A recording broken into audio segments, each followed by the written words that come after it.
네, 이 시간 함께 찬송하겠습니다.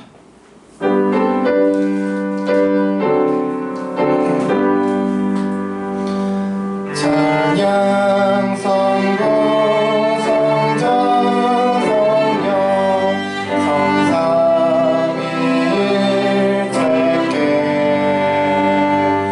영원으로 여기까지 영광을 돌리세 영광을 돌리세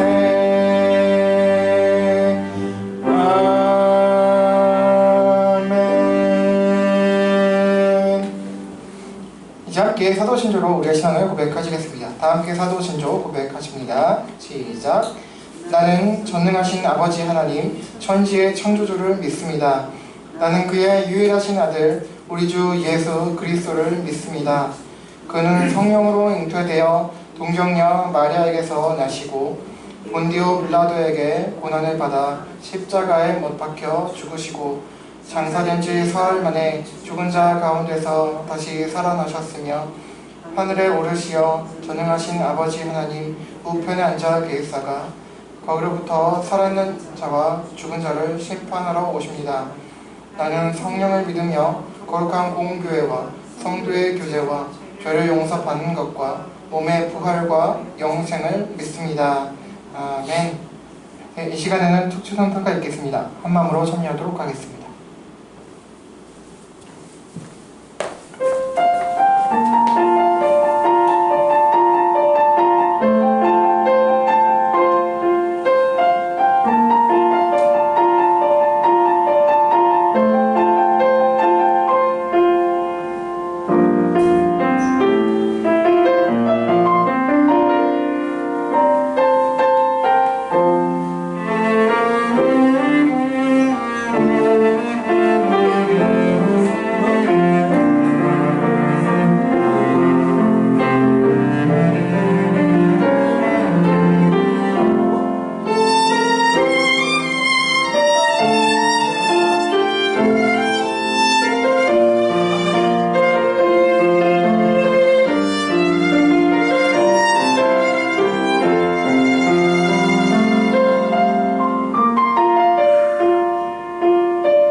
촬영 잘 진행했으니까 오늘도 예수님의 사랑과 은혜가 그리고 긍휼이 여러분께 가득하기를 바랍니다.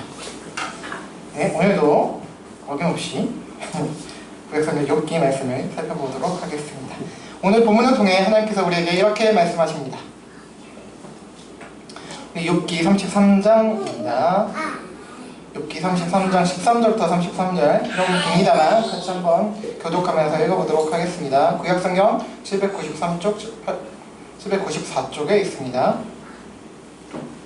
욥기 33장 13절부터 33절입니다. 제가 먼저 읽습니다.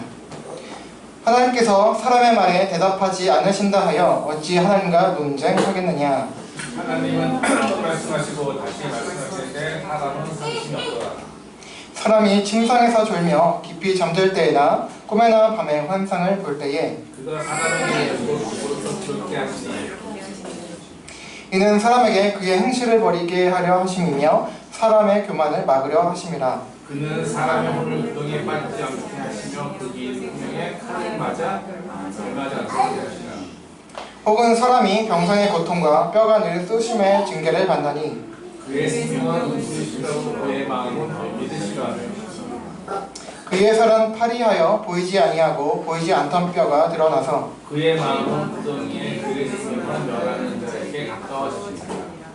만일 1,000천사 가운데 하나가 그 사람의 중보자와 함께 있어서 그의 정당함을 보일진데 하나님이 그 사람을 무사히 여기사 그를 건져서 구덩이에 내려가지 않게 하라. 내가 백성들도 얻었다 하시니라. 그런즉 그의 살이 청년보다 부드러워지며 젊음을 회복하리라. 그는 하나님이 기도하고 하나님이 은혜를 베푸사 그로 말미암아 기뻐하시며 하나님의 얼굴을 보게 하시고 하나님이 그의 주기를 회복시키니라. 그가 사람 앞에서 노래하여 이르기를 내가 범죄하여 옳은 것을 그르쳤으나 내게 무익하였구나. 하나님의 영을 범죄자 구덩이에 내려가지 않게 하시니 내 생명이 그치고 있구나 하리라. 실로 하나님이 사람에게 이 모든 일을 제삼 행하심은 그들의 영혼을 구덩이에 이끌어 생명의 빛을 그들에게 주게 하시니라. 욥이여 내 말을 귀담아 들으라. 잠잠하라 내가 말하리라. 만일 할 말이 있거든 대답하라. 내가 깊은 마음으로 그들을 무엇다 하리니 그들은 말하리라. 같이요. 만일 없으면 내 말을 들으라. 잠잠하라 내가 지혜로 그대를 가르치리라. 아멘. 여러분 아마 음악 하시는 분들은 아마 잘 아실 것 같은데 하이든이라는 사람이 있죠. 그분이 크리스찬이신 걸로 알고 있는데 그분이 이제 뭐 작사였나요? 작곡가였나요? 그래서 그 작업을 하다가 지치고 그랬을 때 어떤 것을 하냐 어떤 친구가 물어봤다고 해요. 하니까 자기는 자기 집에 기도실을 마련해 놓고 거기서 항상 힘들고 지칠 때 가서 하나님께 기도한다라고 했다고 합니다. 그래서 그럴 때마다 다시 힘을 얻고 다시 회복해서 삶을 살아갈 수 있었다고 합니다. 여러분 우리는 지난주 욥기 33장 1절부터 12절까지 해서 겉으로는 겸손한 태도와 그리고 말투를 유지했지만 새 친구들과 대동소이하게 사실을 내고 곡해하고 사람, 특히 고난받는 자에 대한 긍휼과 사랑이 없이 욥을 몰아붙인 엘리후를 통해서 아무리 훌륭해도 주님의 사랑이 없이는 아무것도 아니라는 것을 살펴보면서 주님과 또 주님의 사역을 알아가는 참된 지식 가운데 사람을 사랑하고 긍휼히 여기는 마음을 가지고 살아감으로 하나님의 사랑과 또 예수 그리스도의 그 복음, 은혜의 복음을 증거하고 전하는 삶을 살아가야 한다는 것을 함께 나누었습니다. 오늘은 욥기 33장 13절부터 33절을 살피면서 은혜를 나누기를 원합니다. 여러분 지난주 본문인 욥기 33장 1절부터 12절까지 해서 새 친구들과 결국 크게 다를 바가 없는 말로써 욥을 몰아붙였던 엘리후는 계속 이어서 말합니다. 먼저 13, 14절입니다. 하나님께서 사람의 말에 대답하지 않으신다 하여 어찌 하나님과 논쟁하겠느냐. 하나님은 한 번 말씀하시고 다시 말씀하시되 사람은 관심이 없도다. 자 13절에서 엘리후는 말하죠. 욥이 고난 가운데 하나님께 부르짖고 토로하는 것을 헛된 것이라고 하고 있어요. 즉 욥의 토로와 부르짖음을 하나님과 싸우려는 것으로, 논쟁하려는 것으로, 쟁론하려는 것으로 지금 얘기하고 이해하고 있다는 거예요. 물론 욥이 고난으로 인해서 그 표현하는 과정에서는 과한 점이 다소 있었습니다만 자기가 하나님과 싸우려는 것이 아니라는 것을 이미 9장 3절 등에서 이미 밝힌 바가 있습니다. 자기 사람이 어찌 하는 게 변론하겠느냐, 싸우겠느냐 라고 욥이 스스로 말했습니다. 그러나 여전히 엘리후조차도 새 친구들과 크게 다르지 않은 시각으로 지금 고난을 받아서 괴로운 사람에게 부르짖음, 토로하는 것을 하나님과 싸우려는 것으로 단정하고 책망하고 있다는 거예요. 이어지는 14절에서는 하나님께서 한 번 말씀하시고 또 다시 말씀하신다라고 하고 있죠. 즉 이것은 하나님께서 하나님의 뜻이나 섭리를 한 번 말씀하시고 또 다시 말씀하신다니까 두 번이잖아요. 두 번까지만 딱 말씀해 주시고 끝난다. 그게 아니고요. 반복적으로 말씀하시고 계신다는 거예요. 그런데 엘리후의 말은 그렇게 하나님께서 계속 말씀해 주시는데도 불구하고 사람은 뭐다? 관심이 없다. 듣지 않는다. 못 알아듣는다. 라는 말이죠. 13절에서 사람의 말에 일일이 대답하지 않으신다라고 하는 말과 조금 모순적으로 느껴지죠. 그러나 이 13절의 이 말이 하나님께서 인간과 소통하지 않으신다는 것은 아닙니다. 우선 지금 욥의 상황을 생각하지 않고 한번 보자면 두 구절에서 엘리후가 하는 말은 일면 맞는 부분이 있어요. 우선 하나님께서 우리가 구하고 찾는 모든 것에 일일이 답하시지는 않는다는 거예요. 뭐 이렇게 경험 있으신 분도 알겠지만 혹시나 지금 아시겠지만 저기 딸랑딸랑 하면서 막 그 무당들 있잖아요. 오늘 뭐 하지 말고 뭐 하면 안 되고 뭐 해야 되고 뭐 그런 걸 다 알려주나 일일이. 근데 하나님께서는 그렇게 너 오늘 뭐 하면 안 되고 뭐 누구 만나면 안 되고 뭐 가야 되고 뭐 그런 거 그렇게 하진 않으신다는 거예요. 아무리 기도를 열심히 해도 지금 욥이 마찬가지잖아요.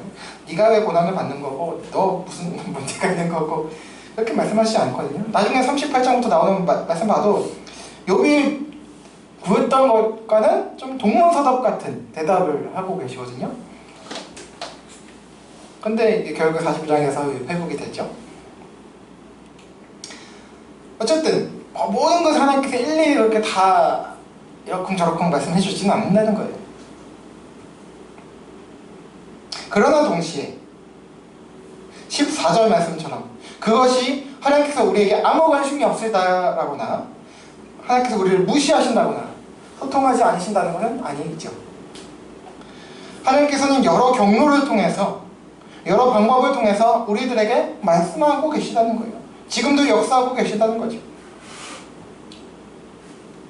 그러나 엘리후가 말한 바와 같이 우리 인간이 마음과 귀를 닫고 안 들을 때가 많다라는 거죠. 그러나 그럼에도 또 한편 이 엘리후의 이 말은 동시에 틀리다는 거죠. 왜요? 지금 이 말을 누구에게 하고 있는 거예요? 욥에게 하고 있잖아요. 하나님께서는 사람의 토로 막 힘들다고 막 하나님께 부르짖고 매달리는 거 그걸 꾸짖지 않으신다고 했어요. 귀찮아하지 않으신다고 했어요. 당신 백성, 하나님의 사람이 또 설령 안 믿는 사람이자도 그게 하나님께 찾고 나오면 받아주신다고 했거든요. 귀찮아하시지 않으신다고 했어요. 또 많은 경우는 아닐지라도 말씀해 주신다는 거예요. 시편 62편 8절에 제가 몇 차례 말씀해 드렸었지만 백성들아 시시로 마음을 다해서 하나님께 의지하라. 토로해라. 부르짖어라. 토하라. 네 마음을 토하라.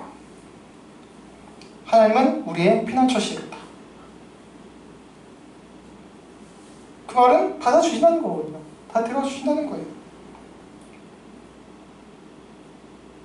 또 많은 사람들이 하나님의 말씀에 관심을 두지 않고 무시한다고 해서 모두가 다 그런 것은 또 아니라는 거죠. 특히 지금 욥은 하나님의 말씀을 듣고 싶어 하고 있어요. 하나님 제발 좀 말씀해 주세요. 내가 왜 이런 고난을 받고 있는지 또 그리고 또 회복까지 전제하는 거겠지만 하나님을 간절하게 찾고 있거든요. 지금 말씀을 듣고 있지 않는 게 아니에요. 지금 하나님은 침묵하고 계신 거예요. 욥이 어떻게든 뭐라도 저렇게 말씀해 주시기를 바라고 있는데 지금 엘리야는 마치 욥이 지금 하나님 무시하는 것처럼 듣지 않는 것처럼 그렇게 말하고 있다는 거죠. 그래서 맞는 말이면서도 틀린 말이라는 거죠. 이렇게 욥이 간절하게 주 하나님과 그분의 개입과 말씀을 간절히 바라고 있는데도 불구하고 엘리야는 맞으면서도 틀린 말을 하고 있다. 특히 지금 이 말을 욥에게 하는 것은 적절치 못하다는 거죠. 한편 15절 16절에서 보면 뭐 꿈이나 환상 그리고 음성 등의 하나님의 계시 방법을 말씀하고 있는데요. 자, 우선 이것은 성경이 66권 성경이 완성되기 전 구약 때 말이죠. 그것도 제가 말씀드렸다시피 제가 사실 욥기를 계속 보는 게 왜 그런 거예요? 욥기가 가장 먼저 기록된 성경이기 때문에 순서대로 보기 위해서 욥기를 먼저 보고 있다는 거죠. 자, 욥기 구약에 있는 거예요. 구약의 성경입니다. 욥이 기록했고요. 성경이 완성되기 전에 하나님께서 계시하신 방법이에요. 꿈, 환상, 뭐 음성. 그래서 지금은 이런 방법으로 계시하신다? 아니다. 그래서 누가 뭐 환상 봤다, 음성 들었다? 다 거짓말이라는 거죠. 사입 이단이라는 거예요.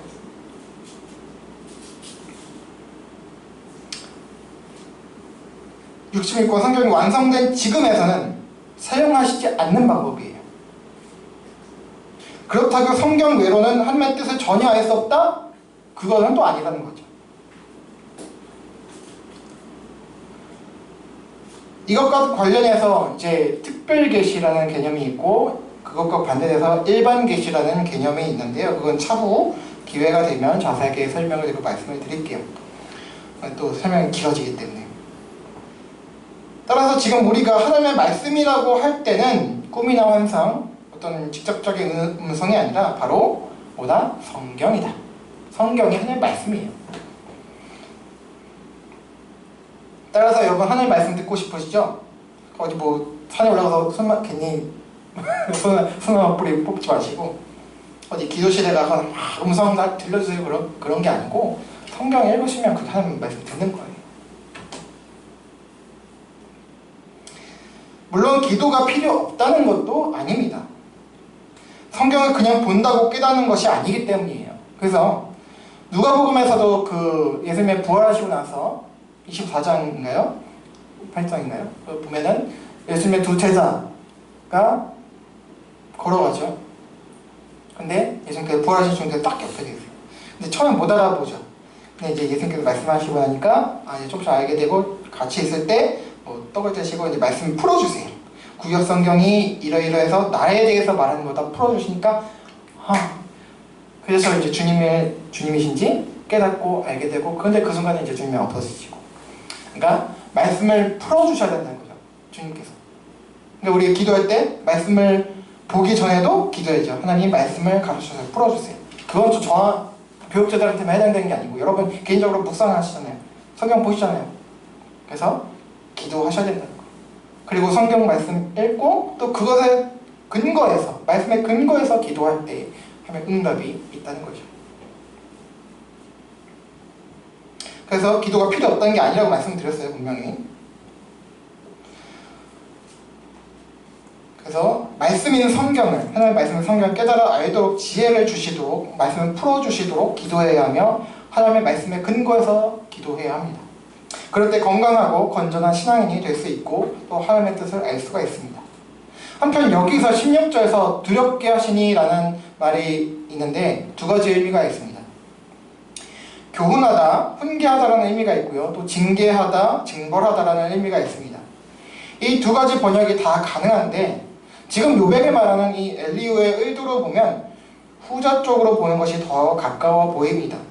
그러나 어쨌든 지금 엘리후는 욥의 세 친구들과 크게 다르지 않은 인식을 가지고 욥을 대하고 있기 때문에 뭐 전자로 보든 후자로 보든 욥에게 문제가 있다는 식으로 보고 있다는 거예요. 이런 점에서 엘리후가 한계를 가지고 있다는 것이죠. 더욱이 지금 꿈을 통해서나 뭐 어떤 환상을 통해서 뭐 교훈이라는 의미를 받아들이든 징계라는 의미를 받아들이든 하나님께서 하신다는 이 말을 욥에게 한다는 것은 지금 욥을 죄인으로 몰고 있다는 것이면서 동시에 욥기 7장 14절에서 말한 욥의 고통을 더욱 가중시키는 거예요. 욥기 7장 14절에 보면 욥이 이렇게 말하거든요. 꿈을 통해 나를 괴롭게 하신다. 놀래키신다. 라고 말하거든요. 그러니까 악몽을 꾼다는 거죠. 근데 그게 다 하나님께서 주시는 게 아니거든요. 물론 세상 모든 일은 다 하나님의 허용 가운데 벌어지는 일이지만 그게 곧바로 그 사람의 뜻을, 그 사람에 대한 하나님의 뜻이라고 하면 그건 위험한 겁니다. 여러분도 겪으셨겠지만 어렸을 때 막 괴물에게 쫓기는 꿈도 꾸고 그러잖아요. 그게 하나님의 뜻이에요. 그 무슨 뜻일까? 꿈을 그렇게 믿으면 안 되는 거예요. 너무 신성하게 여기면 안 되는 거죠. 지금의 신약 시대에 와서는. 이외에도 19절에서 22절의 말에서도 욥이 6장에서 또 7장까지 해서 이미 말했던 고통을 생각나게 하면서 욥을 마치 조롱하는 듯, 더 괴롭히려는 듯한 말을 하고 있어요. 6장 7장에서도 여기 보면 19절 오늘 사람이 병상의 고통과 뼈가 내려 수심을 징계를 받다. 아프다는 거죠. 그의 생명은 음식을 싫어하고 그의 마음은 별미를 싫어하며 맛이 없다고 분명히 말했거든요. 음식을 먹어도 맛이 없고 그런 얘기를 했는데 그걸 인용해서 지금 하고 있는 거예요. 지금 엘리후가. 욥의 세 친구들과 크게 다를 바가 없습니다. 따라서 이런 엘리후의 인식과 태도는 분명히 지적받아 마땅합니다. 그러나 그럼에도 이 엘리후가 세 친구들보다 나은 점이 바로 뒤에 좀 이어져 나오는데요. 17, 18절 보실게요. 이는 사람에게 그의 행실을 버리게 하려 하심이며 사람의 교만을 막으려 하심이라. 그는 사람의 혼을 구덩이에 빠지지 않게 하시며 그의 생명을 칼에 맞아 멸망하지 않게 하시느니라. 엘리후가 비록 욥의 정황과 욥에 대한 인식과 판단 그리고 고난에 대한 하나님의 섭리와 뜻의 한계를 보여주기는 했습니다만 그럼에도 새 친구들보다 나은 점들을 보여주고 있는데요. 고난을 무작정 죄에 대한 징계나 형벌로 보지만은 않고 있다라는 거예요. 물론 앞서 설명을 드린 대로 엘리후도 고난을 죄와 관련이 있는 것으로 기존 문법을 완전히 떨쳐버리지 못한 상태예요. 극복하지는 못했습니다. 17절에서도 그런 성격이 어느 정도 보이긴 합니다. 그러나 그러면서도 고난을 죄의 결과라고 하기보다는 예방 및 연단의 차원으로 보는 안목이 있다는 점이에요. 17절에 보면 고난은 그의 행실, 여기서 말하는 행실은 바로 뭐 죄악된 행실을 말하겠죠. 잘못된 행실. 그것을 뜻한다는 것은 어렵지 않게 알 수가 있는데요. 그렇게 죄악을 버리고 교만을 막는 도구로서 고난을 허용하신다는 거예요. 그러니까 내가 어떤 죄를 짓기 전에 고난을 통해서 죄를 짓지 못하게 막으시는 그런 용도로 하나님께서 고난을 인간에게 허용하신다라는 뉘앙스를 또 주고 있어요.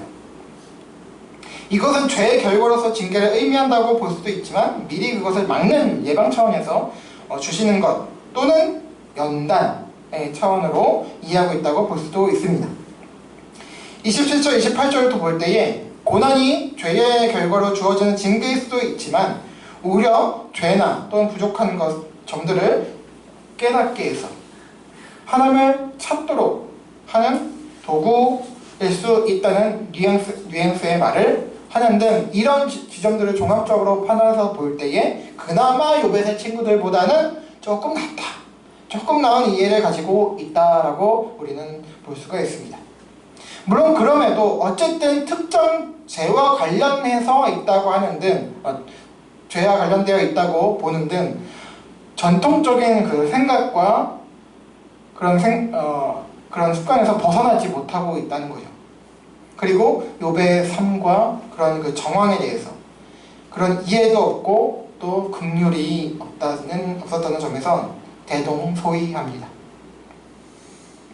그리고 이런 연약한 엘리후였지만 오늘 본문에서 또 인정할 만한 언급이 나오는데요. 바로 오늘 이제 23, 24절이죠. 바로 욥에게 중보자를 언급하면서 회복과 그 가능성을 이야기했다는 거예요. 그리고 23, 24절 한번 같이 읽어보실게요. 시작. 만일 1천 천사 가운데 하나가 그 사람의 중보자로 함께 있어서 그의 정당함을 보일진데 하나님이 그 사람을 불쌍히 여기사 그를 건져서 구덩이에 내려가지 않게 하라. 내가 대성물을 얻었다 하시리라. 아멘. 자, 여기서 천사라고 번역된 그 단어는요, 보냄을 받은 존재라는 뜻으로요. 보통은 이제 초자연적인 존재인 천사를 물론 가리킵니다만 반드시 천사만을 의미하지는 않습니다.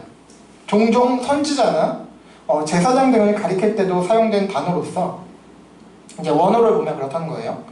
히브리어. 그래서 하나님의 뜻을 전하는 존재를 가리킨다는 거죠. 그렇게 하나님께로부터 보내진 쉽게 말하면 특사, 사신 이런 사람으로 존재로 볼 수가 있겠죠.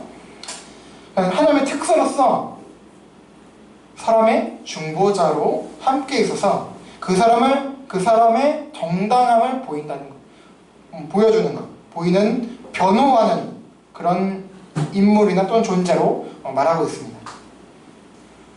그 특사, 그 변호자의 변호 활동으로 말미암아 하나님께서 대성물을 얻어 그를 불쌍히 여기신다는 것은 분명 예수 그리스도에 대한 희미하지만 중보 및 구속사역에 대한 영적 통찰력이 새 친구들과는 달리 엘리후에 있었다는 거예요.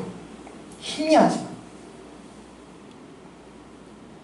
물론 그럼에도 욥을 죄인으로 보았고 욥의 말을 왜곡했다는 한계는 있지요. 그러나 이 중보자에 대한 인식 그리고 회복 가능성을 염두에 두었고 또 그런 가능성을 열어두었다는 것은 엘리후가 새 친구들과는 달랐다라는 것을 우리는 쉽게 확인할 수 있습니다. 그럼에도 또 여전히 엘리후는 계속해서 한계를 보여주고 있는데 26절에서 이렇게 얘기합니다. 그는 하나님께 기도함으로 하나님의 은혜를 베푸사라고 얘기하고 있거든요. 이게 맞는 말일까요? 그는 기도를 은혜의 조건으로, 자격으로 보고 있다는 것에서 잘못입니다. 잘못된 인식을 가지고 있어요. 기도에서 은혜를 주시는 게 아니고요. 은혜를 주셔서 기도가 가능한 겁니다. 그리고 또 욥이 기도를 안 한 게 아니었어요. 기도를 우리는 보통 막 엄숙하고 손 모으고 눈 감고 그렇게 엄숙하게 하는 거를 자꾸 떠올리는데 어떤 종교적인 그런 활동, 그런 어떤 행위라고 자꾸 떠오르게 되는데 그게 아니라는 거죠. 기도는 하나님과 대화하는 것이다. 지금까지 욥이 한 토로, 부르짖음, 탄식, 때론 불평같이 보이는, 원망같이 보이는 그것도 다 하나님께 하는 기도였다. 그럼 꼭 말을 해야 기도일까? 아니면 우리 가만히 있어도 기도하는 거. 하나님만 인식하고 있다. 이런 점에서 엘리후의 한계가 또 한 번 드러나고 있죠.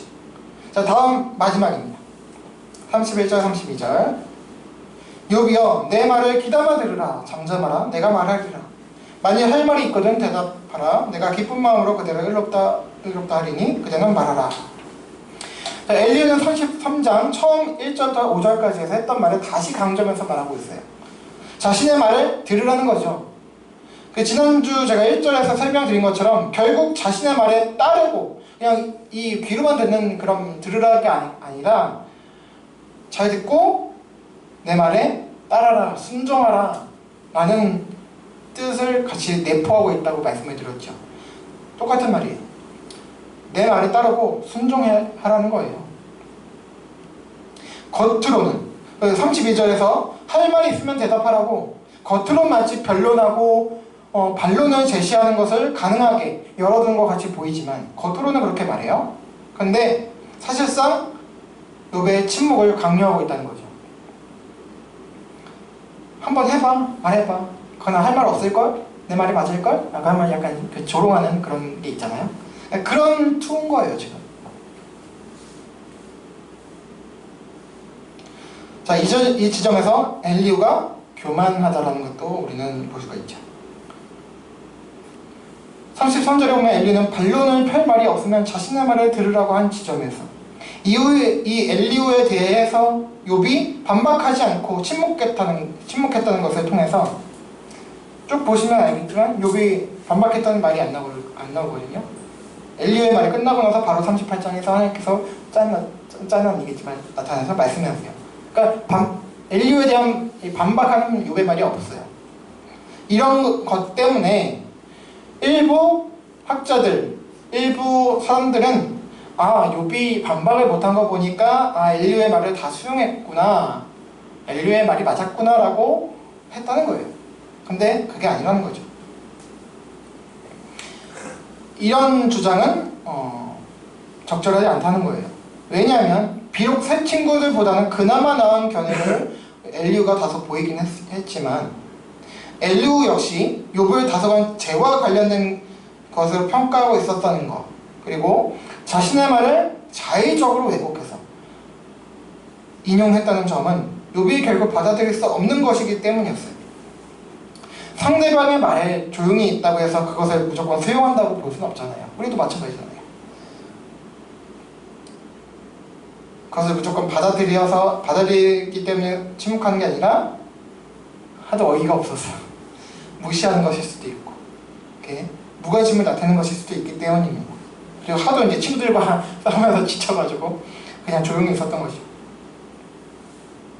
만약 욥이 엘리후의 말을 수용했다면 엘리후의 말이 끝나는 37장 이후, 아니면 바로 지금 37장 끝나자마자 그래 당신 말이 맞다 이렇게 기록이 되었을 것입니다. 그러나 그렇지 않았다는 거죠. 그렇지 않고 38장부터 하나님의 직접적인 계획과 말씀 후에 욥이 하나님의 말씀을 수용해서 이제 회개했다는 말씀이 나온다는 거예요. 어쨌든 이렇게 오늘 본문에서도 엘리후는 많은 한계와 문제를 보이고 있습니다만 고난을 무조건적인 죄의 결과, 형벌이나 징계가 아니라 예방 또는 연단의 도구라고 보았다는 점, 그리고 무엇보다 중보자와 그리고 긍휼, 회복을 언급함으로써 욥이 9장 33절 그리고 9장 25절 등에서 그토록 봤던 중보자를 이야기함으로 욥에게 다시금 소망을 주었다는 거예요. 여러분, 오늘 본문에서 우리는 알 수 있습니다. 다른 사람보다 나은 사람일지라도 결국 우리의 온전한 위로자는 아무도 없다는 것이죠. 누구 빼고? 누구만? 오직 주 하나님만이 결국 우리의 참된 위로자가 되실 수 있다는 점을 우리는 항상 기억해야 합니다. 비록 한계가 있었고 약함이 있었던 또 엘리후였지만 그가 말하고 또 이미 몇 차례 소망하고 바라보았던 이 중보자 대속자를 의지할 때 우리는 결국 참된 위로와 승리를 경험할 수 있습니다. 그리고 여전히 엘리후의 약점이면서 또 동시에 새 친구들보다 나은 점이 되었던 말, 곧 고난이 꼭 죄의 결과인 징계나 형벌이라기보다는 예방과 깨달음 그리고 연단의 의미로 올 수 있다는 것을 통해서 그 고난을 통해 결국 우리에게 원하시는 것이 결국 우리가 다 이해하고 다 알 수는 없을지라도 주 하나님을 보게 만들고 의지하게 하는, 물론 전에도 보았고 의지했지만 더 하나님을 보게 하고 알아가게 하고 더 의지하게 하는 것. 그래서 지난주에 말씀드렸다시피 장성한 그리스도의 장성한 분량까지 자라가게 하는 것, 그분의 성품까지 더 자라가게 하시는 것에 있다는 것을 우리는 신구약 전체 성경을 통해 충분히 알 수 있습니다. 이런 점에서 오늘 본문의 엘리후를 통해서 하나님께서는 당신의 백성들이 된 바로 우리들에게, 저와 여러분에게 말씀해 주시는 것입니다. 주 하나님을 바라라고 말입니다. 주만 바라볼지라. 물론 그렇다고 우리 인간의 위로나 격려가 전혀 필요하지 않다는 것이 아니죠. 하나님은 많은 경우, 거의 사실 대부분이라고 할 수가 있죠. 그냥 하나님께 직접 역사하실 수도 있지만 사람을 통해서 역사하세요.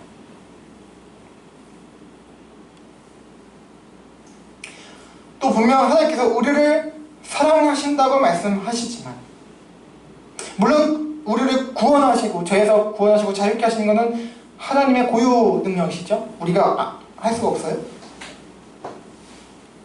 그러나 그럼에도 내가 너희를 사랑한 것 같이 너희도 서로 사랑하라. 이사야 40장 1절 말씀에 너희는 위로하라 위로하라 나하모 나하모 암미 너희는 위로하라 위로하라 내 백성을. 서로 위로하라는 거예요. 고린도 후서에도 보면 서로 위로하라, 사랑하라, 격려하라. 사랑과 사랑을 격려하며. 히브리서 12장 말씀이죠. 따라서 우리는 긍휼과 은혜로 입고 받은 자로서 또 입고 받고 있는 자로서 서로를 사랑하고 위로해야 합니다. 서로에게 선한 위로자가 되어야 합니다. 오직 복음과 그 은혜를 깨달을 때 우리는 율법주의가 아니라 또 기복주의가 아니라 복음을 전하고 나누는 가운데 위로할 수 있습니다. 그러나 다시 동시에 참된 위로자는 바로 우리 주 하나님 뿐이시라는 사실을 기억해야 되는 거예요. 사랑하는 그리스도인 여러분, 엘리후가 말한 그 중보자, 그리고 욥이 그토록 소망했던 그 중보자, 대속자 누구십니까? 이미 약 2000년 전에 현 세상에 오셔서 인간의 몸을 입고 오셔서 십자가에서 죽으셔서 우리를 사랑하신 그 사랑을 확증하신 분이시죠. 그리고 부활 승천하셔서 하나님의 우편에 계시면서 동시에 성령님을 통해서 우리 안에 이미 내주하고 계십니다. 이 중보자께서 우리와 함께 계셔서 우리의 참 위로자가 되셨습니다. 이 중보자 위로자를 항상 더욱 의지하는 가운데 힘을 얻고 승리하는 저와 여러분이 되기를 바랍니다. 비록 온전한 회복과 그 위로는 주님이 재림하실 때 이루어지겠지만 예수 그리스도의 은혜의 복음을 믿고 따르고 전하고 나눔으로 그 가운데서 서로에게 위로자로 서는 저와 여러분이 되기를 바랍니다.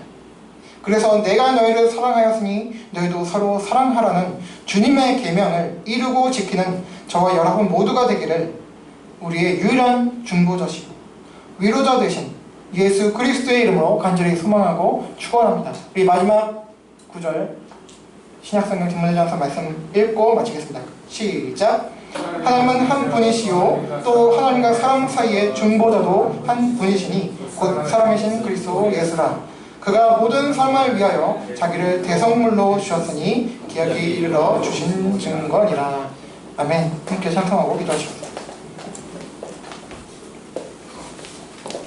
우리 주가 보이신 생명에게 함께 찬송하겠습니다.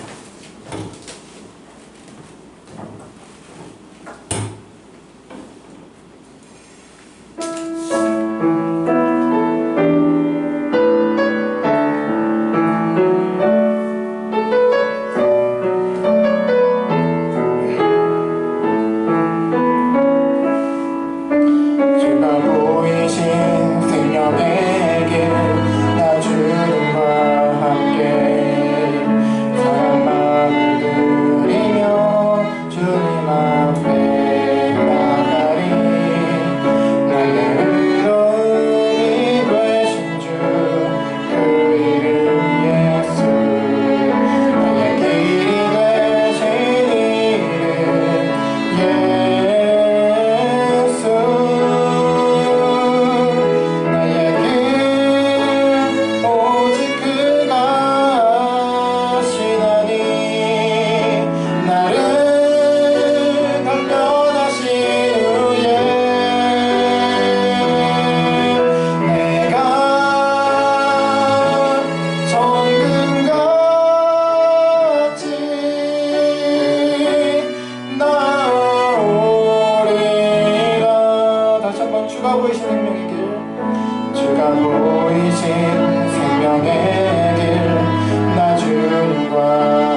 오늘 말씀과 찬양가사 생각하시면서 기도하길 원하는데요. 우리 찬양가사 생각해 보시길 바랍니다.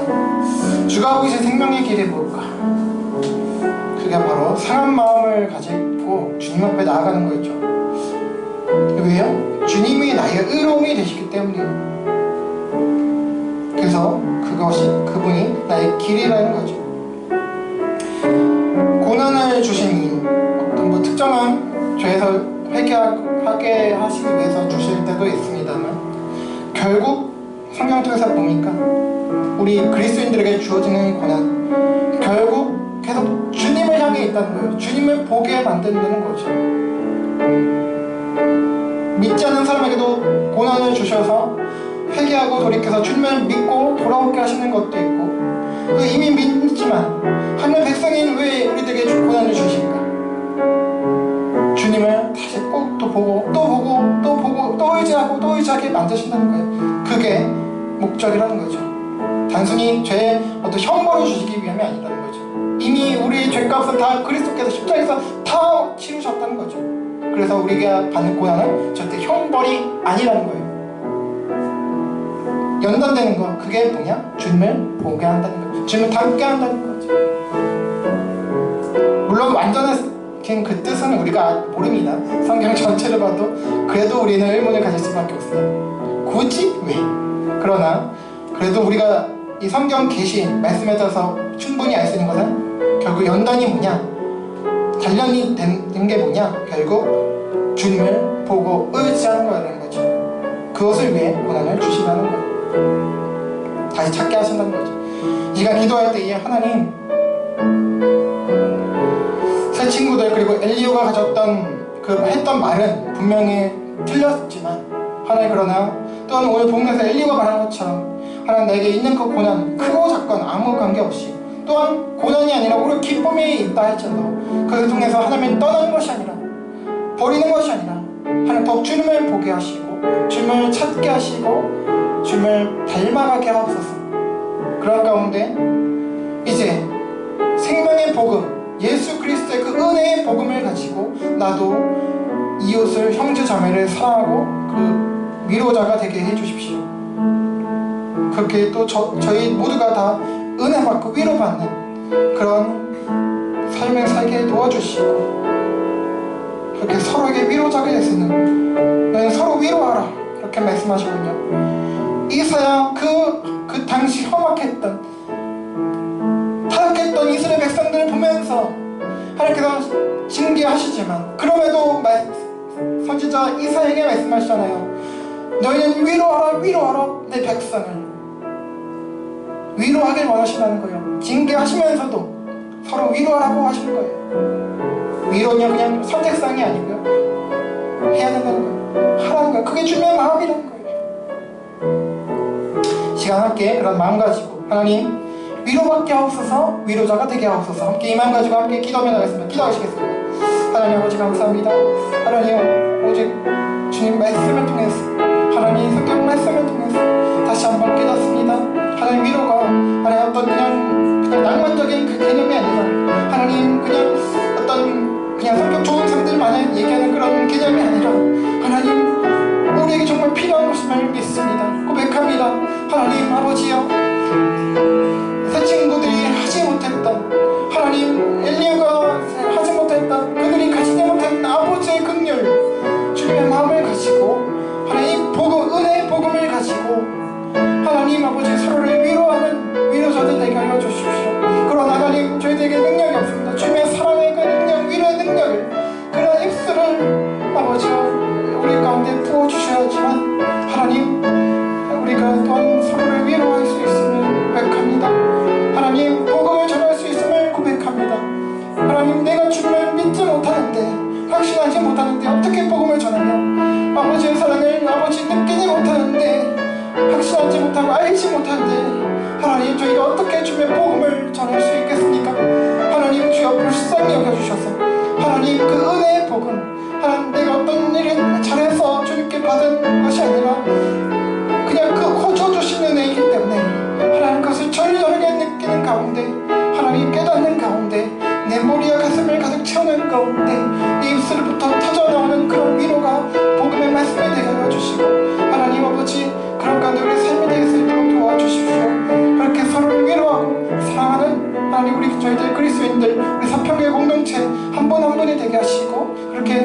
힘을 얻고 살아가는데 그런 부족함이 없는 저희들 모두가 될 수 있도록 아버지 도와주십시오.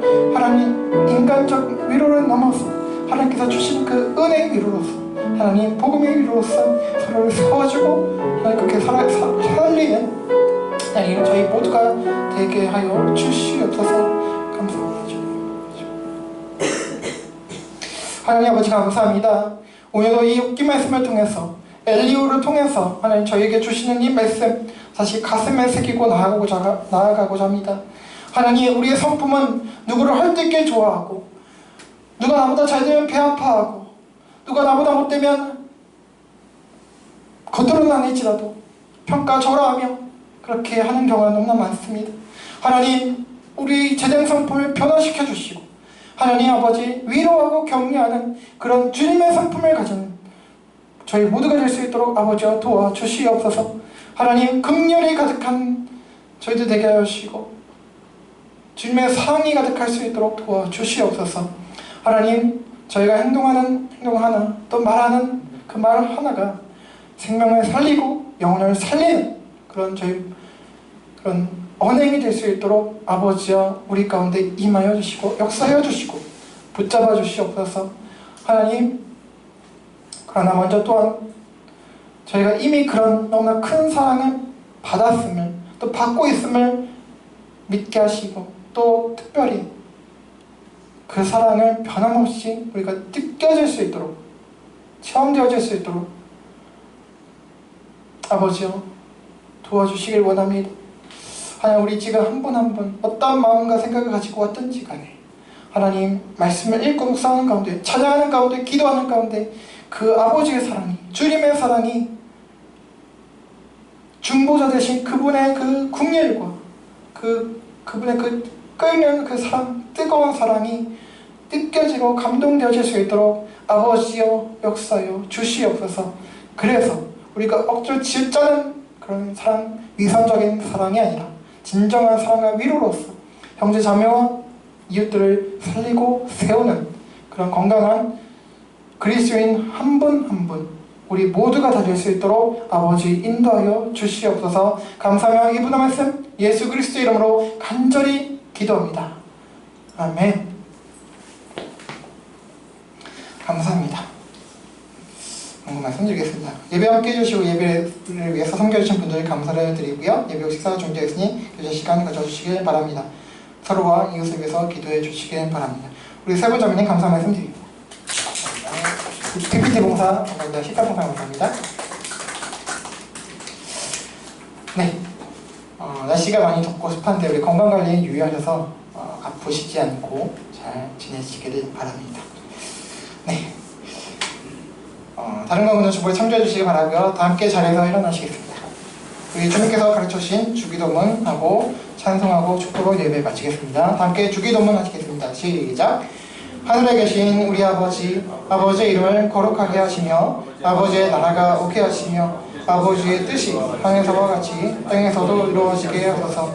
오늘 우리에게 일용할 양식을 주시고 우리가 우리에게 잘못한 사람을 용서하여 준 것 같이 우리의 죄를 용서하여 주시고 우리를 시험에 빠지지 않게 하시고 악에서 구하소서.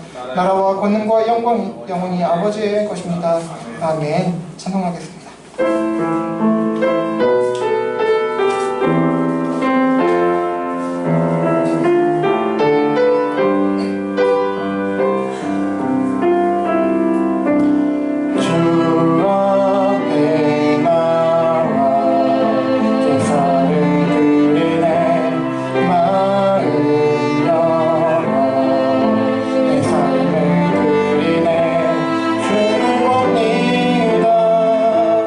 그동안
우리 주 예수 그리스도의 은혜와 하나님 아버지의 사랑과 성령의 내주 감화 감동 교통 위로 회복 인도 동행하심이 비록 알 수 없는 고난을 허용하시는 하나님이시지만 그럼에도 우리를 위해서 지금도 기도하시는 중보자 주 하나님께서 살아계셔서 우리를 긍휼히 여기시고 붙드시며 사랑하셔서 결국 승리하게 하신다는 사실을 믿고 의지하는 가운데 우리도 형제 자매와 이웃들 그리고 고난받는 자들을 불쌍히 여기고 사랑하는 삶을 살아가기를 다짐하고 소망하는 모든 그리스도인들에게 영원토록 함께 있을지어다.